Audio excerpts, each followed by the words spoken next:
So for this deep dive, we're really focusing on something it's incredibly important. It's about recognizing and then actually dismantling the psychological damage that comes from systemic oppression. I mean, just imagine a brilliant young person, right? And every single day, they're internalizing these messages that tell them they're less capable or less intelligent, maybe less worthy. And it's often not even direct. It's subtle. You know, it could be the school tracking system that just kind of shunts them away from the advanced classes. Right. Or it's the media with all these pervasive stereotypes, or even just that daily low-grade disrespect that just builds up and up. Yeah, it adds up. And the system it's not enough for it to just control opportunity. It feels like it's actively trying to crawl inside your mind. Rewrite your story for you. Exactly. And that internal injury, Right. that's the real point of vulnerability, isn't it? When the world is just constantly sending these messages that you are less than, the real villain becomes that lie that takes root inside your head, the one that says you don't matter. And once that happens, once that internal resignation sets in, it just destroys the capacity for resistance. It kills your ability to determine your own future. The laws, the police, Yeah. they're almost secondary. They're just the physical part. This is about a deeper wound. I mean, we are really talking about psychological warfare. It's waged on your capacity to even dream. So we have to start right there. And we're asking you to start there with us just for a second. Think. Where have you started to doubt your own brilliance because of what school or social media or the news keeps saying about Black people? Just hold that thought. Because today, we are going to meet the South African revolutionary who built an entire movement dedicated to answering that exact question. We're talking about Steve Biko, a name that is just synonymous with freedom fighting. He was born in South Africa's Eastern Cape in 1946. So he comes of age right in the middle of the crushing, violent absurdity of apartheid. He was a student organizer, the founder of the Black consciousness movement, and he got it. He understood that apartheid's most dangerous weapon, it wasn't the police batons. It was what it did to the minds of Black people. The way it convinced them they were inferior. Yeah. He saw it. You know, he saw his friends walk with their heads down, dreaming smaller dreams, and he just knew. That had to be the first thing to change. He was this colossal, just magnetic force of intellectual liberation, but the price was immense. Yeah. He was arrested at a roadblock in August 1977. He was tortured, transported hundreds of miles while he was gravely injured, and then just abandoned. He died in police custody, September 12, 1977. He became a martyr, an international symbol of the struggle. And he was just 30 years old? 30.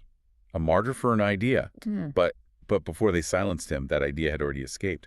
So what happens when a young leader in the face of this violent, entrenched regime just decides, you will not tell me who I am? Let's step into that moment, the moment when that decision became dangerous and unstoppable. So Biko is at university, and this is where he has his flashpoint moment. He was, deeply involved in student organizations that on the surface seemed to be fighting for freedom, for integration. Okay, so he was in the fight already. Absolutely.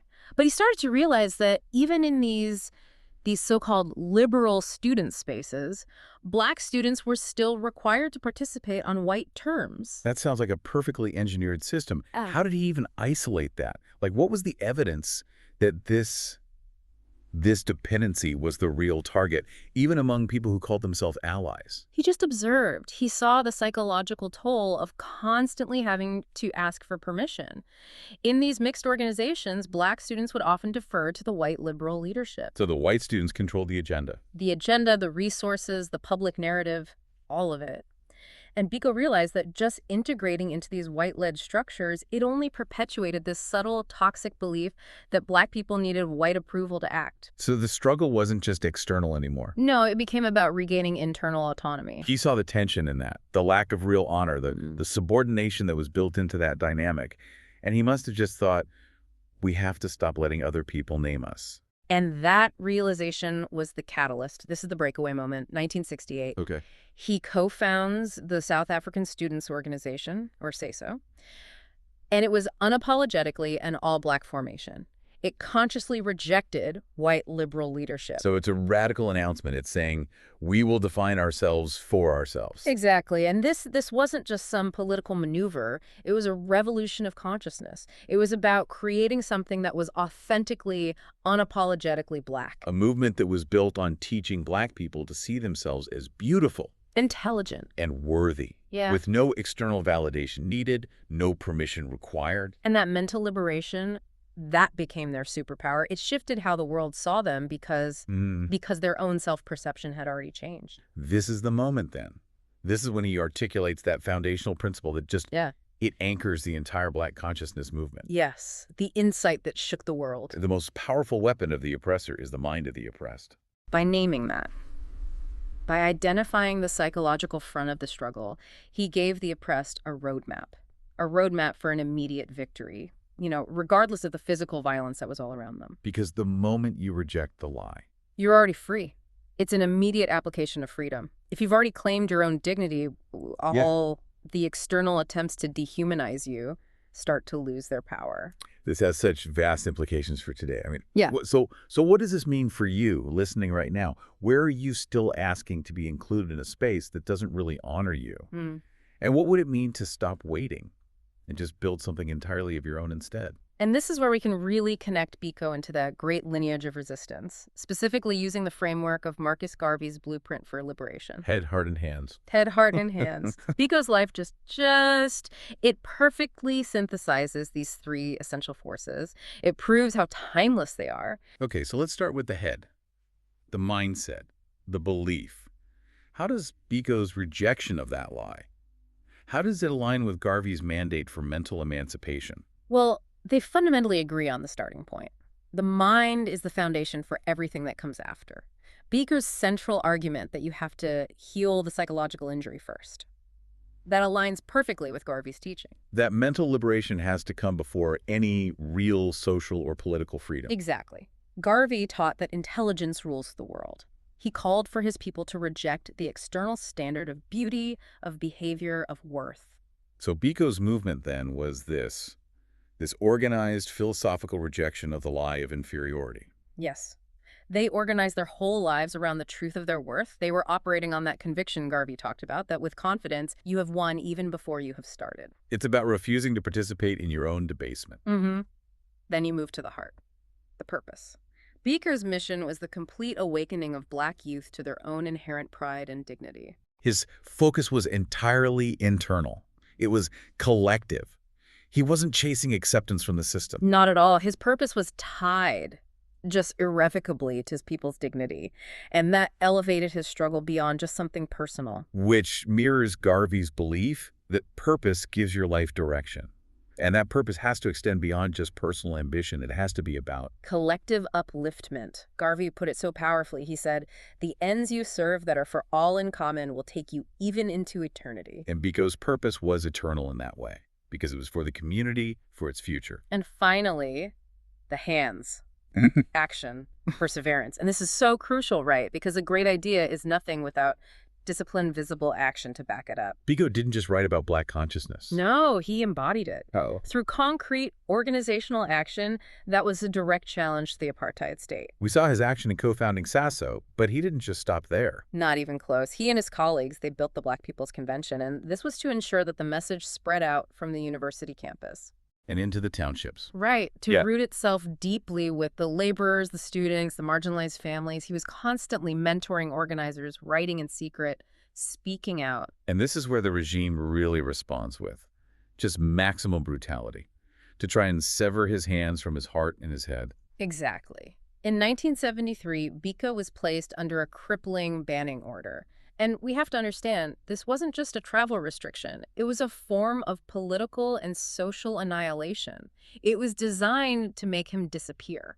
Can you put that into perspective for us? What did a banning order actually mean for him day to day? It meant he was confined to his home area, forbidden from speaking to or meeting with more than one person at a time. And it was literally illegal for his words, or even his image, to be quoted or published anywhere in the country. So the system tried to cut off his mind and his hands at the exact same time. But Biko adapted. He proved that perseverance is about maintaining your focus under duress.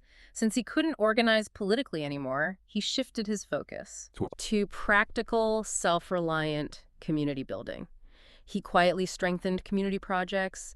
He established health clinics, literacy programs, and a trust fund, the Black Communities programs, for political prisoners and their families. That decision to keep building infrastructure, even while he was banned, That's an act of profound discipline.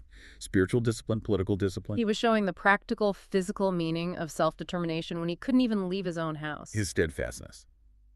It just exemplifies that perseverance required for true liberation. Garvey advised us to never give up until you conquer. And Biko paid the ultimate price. He was tortured and died in custody, but by then.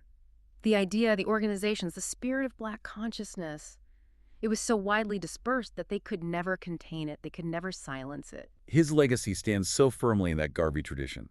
Liberation starts in the mind. Purpose means organizing your whole life around your people's dignity. And perseverance. Perseverance sometimes means you have to pay the ultimate price so that others can live free and continue the building. So let's just pause on that and ask yourself this. What is one belief about yourself or about your people that you are ready to challenge and rewrite starting today? And that challenge of rewriting your own story, that's where the real ongoing work of freedom really happens. So we want to leave you with a clear, specific, and doable action for this week. Something grounded in that spirit of Black consciousness and self-determination. This is about discipline practice, about reclaiming the pen to your own story. We have two avenues for you. The first is what we're calling the Black Consciousness Journal entry. Find a quiet space. Write one full page about a lie you've been taught about Black people. Maybe it's about intelligence or history or discipline, whatever it is. And then spend the rest of the page writing the absolute, unwavering truth right next to it. And define the truth. Don't just react to the lie. Right. The second option is self-definition. Create a self-definition statement for yourself. One powerful sentence that names who you are. No apologies. And without referencing the system that seeks to oppress you. This is your personal act of sovereignty, a new affirmation that reflects your true, liberated self. And we really encourage you, if you feel safe doing so, share a line from that journal or share your self-definition statement with a trusted friend or maybe an online community. Because sharing your truth, it amplifies the collective light. But if not, that's okay. Reflect privately. The key is to make this practice a discipline. This is how you win the war on that psychological front. This deep dive into Steve Biko, it just shows that when Black minds fully wake up, entire systems start to shake. Mental liberation is the first battlefield. It's not the last one. And Biko absolutely refused to let anyone else hold the pen to his people's story. Changing how you think about yourself. It's a profound revolutionary act. It helps you claim your voice and become a new link in that lineage of resistance. He proved Garvey's lesson. Once a mind is free, an entire nation can start to reimagine itself, to reimagine its future. So if Biko showed us how to free the mind and claim dignity, the next logical question becomes about enduring sustainability. Exactly. So next week, we're going to turn to another unstoppable hero, someone who focused on using concrete action and economic self-reliance to solidify that mental freedom. We're turning to Booker T. Washington. Born enslaved, builder of Tuskegee. And we're going to ask, once your mind is free, how do you build institutions and skills that no one can take away? We invite you to continue this journey with us through the series, explore the materials we referenced, and please come back next week ready to build on this week's challenge. We will see you then.